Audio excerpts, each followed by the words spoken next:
Welcome, here I've got Xiaomi Mi 11 Lite and I'm gonna show you how to turn on and off the camera leveler at this device.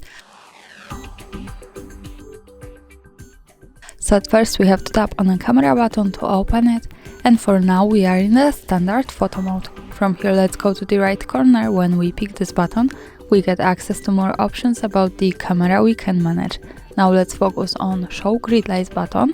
When we tap on the bottom of it, we get access to more options about the grid lines, so the help lines we can manage, and here we have the straighten button, so our leveler. By just one tap we can turn it on, another tap to turn it off.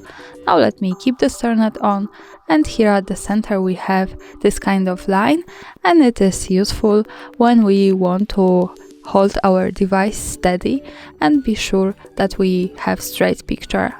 As you can see, the yellow color suggests us that now the device is standing steady, so this is how to use this.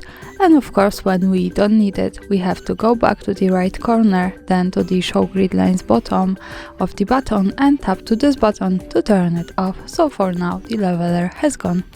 And of course now we have turned on the grid lines, we can go back to the right corner and tap just simply on this button, so also the grid lines have gone here. And that's all, thanks for watching, subscribe our channel and leave the thumbs up.